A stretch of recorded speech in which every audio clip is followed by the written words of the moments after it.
Hey everyone, and welcome back. I am Dr. Kola B. As a psychologist, I study the why behind our most complex behaviors. But as a human, I know that one of the most painful places to exist is in the in-between. Today, we need to have a deep, honest conversation about the one thing that keeps so many of us psychologically tethered to a past that's already gone: the agonizing wait for closure. You know what this feels like. It's that emotional waiting room where you've been sitting for weeks, maybe months, or even years. Your mind is a detective, stuck replaying the same reel of evidence, the last conversation, the shift in their tone, the text you wish you'd never sent. You're searching for Exhibit A, the one piece of evidence, the one final conversation, the one text that finally explains why.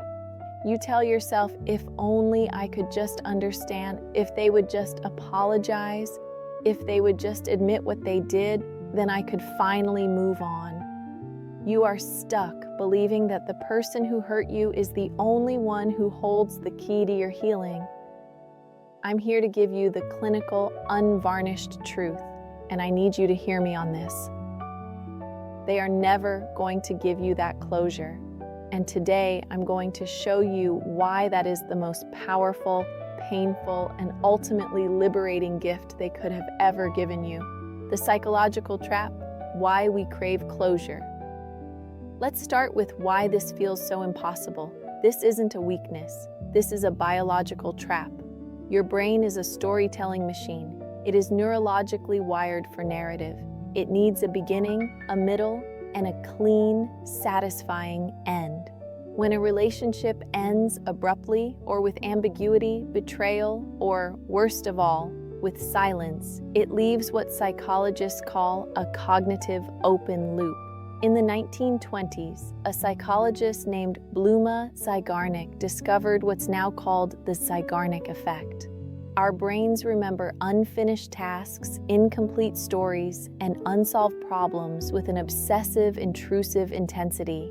We are designed to fixate on what is left unresolved. But it goes even deeper than that. It's not just an open loop. It's a state of profound cognitive dissonance. Your brain is trying to reconcile two opposing high-stakes truths. I am a good, smart, lovable person who is worthy of respect. This person whom I loved and trusted treated me as disposable and not even worthy of an explanation. These two ideas cannot coexist peacefully. So your brain, in a desperate attempt to resolve this dissonance, thinks the easiest solution is to get new data. It thinks, if I can just get them to admit they were wrong, my whole worldview will make sense again. It will prove they were the problem, not me. And that is the real trap. You're not just waiting for an explanation, you are waiting for validation. You have outsourced your sense of okayness. You've given the person who broke you the final vote on your value. You have put the person who set the fire in charge of confirming your fire report. I want to pause here, because if you have ever felt that obsessive pull, if you've ever woken up at 3 a.m. with your heart pounding, replaying a conversation from 6 months ago, if you've ever checked your phone knowing they wouldn't text but still feeling that sick jolt of hope, go ahead and hit that like button. It's an acknowledgement that this feeling is real, it's chemical, and it's one of the hardest parts of healing. The reframe: their silence is the closure. Here is the aha moment that I promise will set you free when you are ready to accept it. Their silence is the closure. Their inability to give you a clear, empathetic, accountable answer, that is the answer. Their cowardice, their confusion, their ghosting, their breadcrumbing, that is the data. It is the final, loudest, clearest piece of evidence you will ever get. You have been operating under the fantasy that the person who hurt you is also a person who is capable of deep self-reflection, accountability, and empathy. Their silence is the confession that they are not. It is their final, definitive statement: I am not emotionally mature enough to handle this. I do not have the courage to face the pain I caused you. My comfort is more important than your pain. I am not the person you thought I was. So you have to stop asking, why won't they give me closure? And start asking, why would I ever accept a story from a narrator I can no longer trust? And if you are ready to stop waiting for their permission, if you are ready to take the pen back from them and write your own ending to this story, then I invite you to hit that subscribe button. See it as a commitment to one person and one person only, the author of your own healing, yourself. How to give closure to yourself, the 4-step process.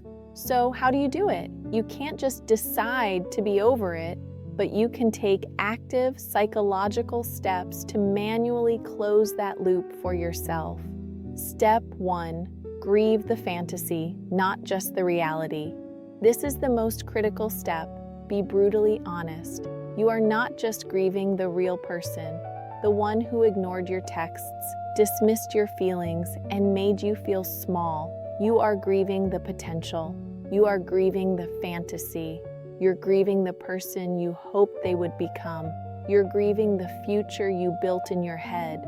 The wedding, the house, the trips, the "I told you we'd make it" moments. That fantasy is a separate, real loss, and it must be mourned separately. You have to actively say goodbye to the idea of them. Step 2, write the letter you will never send. This is not just about venting. This is a profound psychological tool for retrieving your voice. For the entire relationship, you were probably silencing yourself to keep the peace. Now is the time to get it all out, all the whys, the how could yous, the rage, the betrayal, the sadness. Hold nothing back. Write, "You made me feel, and I deserve, and I am now." Read it out loud, then you must physically destroy it. Burn it safely, shred it, tear it into 1,000 pieces, and throw it in the ocean. This is a powerful symbolic ritual. You are not sending it because the point is not for them to hear it. The point is for you to finally, fully say it. Step 3, change your narrative from victim to author. As long as your internal story is, "They abandoned me and left me broken," you are a victim, and victims are powerless. They are always waiting for a rescuer, in this case the ex, to come back and fix them. You have to write a new story. You are not a victim, you are an author. The victim story: "I can't believe they left me. What did I do wrong? I'm unlovable." The author story: "I loved someone who proved to be emotionally unavailable. My pain is not a sign of my failure. It's the evidence of my capacity to love deeply. I've gathered all the data I need, and the data shows they are not my person. I am now free to reinvest that love into myself." Step 4, live the loop. Closed closure isn't a thought you have, it's an action you take. Your brain learns from your behavior.